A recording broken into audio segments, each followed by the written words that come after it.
बारंबार धन्यवाद।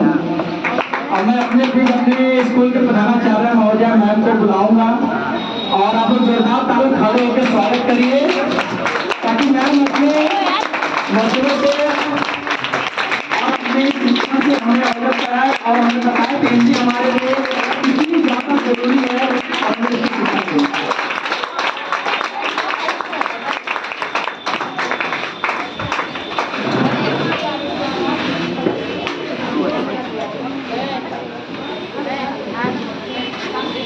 बच्चों, हिंदी दिवस की शुभकामनाएं तो मैं आपको नहीं दूंगी, इसलिए कि हम केवल एक दिन क्यों हिंदी मनाएं, जबकि हम हिंदी राष्ट्र में रह रहे हैं। हिंदी हमारी राष्ट्रभाषा है, हिंदी हमारी मातृभाषा है और हिंदी हमारी राजभाषा है। तो हम केवल उसके लिए एक दिन क्यों रखें? हिंदी तो हमारे लिए सारे दिन है। हम हिंदी में उठते हैं, बैठते हैं, सोते हैं, पहला शब्द हम हिंदी में ही सीखते हैं।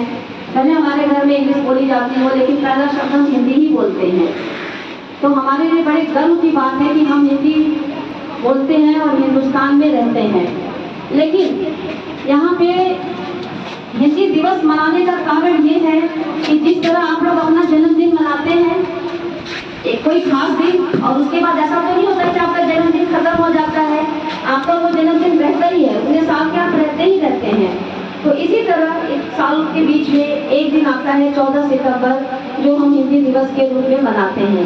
लेकिन शायद मुझे भी नहीं पता था, अभी मुझे अनुश्री मैम ने बताया ये चीज़ कि व्यवहार राजेंद्र सिन्हा एक व्यक्ति थे जो 1900 में उनका जन्म हुआ था और उन्होंने हिंदी को काफ़ी अच्छे से लोगों में फैलाया, हिंदी में काफ़ी सहयोग किया उन्होंने। और उनके 50वें जन्मदिन पर, यानी 1950 में, हिंदी को उनके जन्मदिन की याद करते हुए 14 सितंबर को ये हिंदी दिवस मनाया जाने लगा। तब से हम हर वर्ष 14 सितंबर को हिंदी दिवस मनाते हैं। हिंदी का साहित्य तो बहुत ही लंबा है, उतना समय भी नहीं है कि मैं आपको बताऊं या सुनाऊं, तो इसका भी अपना थोड़ा थोड़ा समय रहा है। शुरू में जो कवि थे या लेखक थे वो अपनी अपनी भाषा में लिखते थे। अवध का रहने वाला अवधी में लिखता था, ब्रज का रहने वाला ब्रज में लिखता था, बिहार का रहने वाला बिहारी में लिखता था। ऐसे ऐसे अपने अपने क्षेत्र की भाषाएं थी जिसमें वो अपनी रचनाओं को करते थे और लिखते थे, चाहे वो काव्य हो चाहे कुछ हो।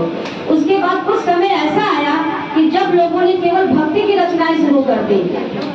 उसमें कबीरदास, सूरदास, मीराबाई, तुलसीदास, रहीमदास, कई लोग ऐसे थे, कई कवि ऐसे थे जिन्होंने केवल अपनी अपनी भाषाओं में काव्य की रचनाएं की और उन रचनाओं को आज भी हम किताबों में पढ़ते हैं।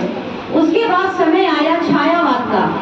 छायावाद के जो कवि थे जिनको 4 स्तंभ माना जाता है, डॉक्टर जयशंकर प्रसाद, महादेवी वर्मा, सुमित्रा नंदन पंत और सूर्यकांत त्रिपाठी निराला, इन्होंने प्रकृति को अपना आलम्बन बनाया। यानी इन्होंने भक्तिवाद को छोड़ के, भक्ति की रचनाएं छोड़ के प्रकृति की रचनाएं शुरू कर दी और प्रकृति के ऊपर इन्होंने लिखना शुरू कर दिया। लेकिन ये खड़ी बोली में लिखते थे। इससे पहले आपने अभी सुना, बच्चों के मुंह से भी सुना, टीचर के मुंह से भी सुना, भारतेंदु हरिश्चंद्र जी, जिन्होंने अपनी अपनी भाषा को छोड़ के हमें खड़ी बोली लिखना सिखाया। हमें खड़ी बोली में बताया कि हम खड़ी बोली में साहित्य को लिखें जो कि पूरे भारत में बोली जाती है। अपने अपने क्षेत्र की भाषाएं तो केवल अपने अपने क्षेत्र के लोग ही समझेंगे, लेकिन खड़ी बोली तो पूरे राज्य में सभी लोग समझ सकेंगे। तो इसका पूरा श्रेय भारतेंदु हरिश्चंद्र जी को जाता है और आज तक हम खड़ी बोली का प्रयोग करते चले आ रहे हैं।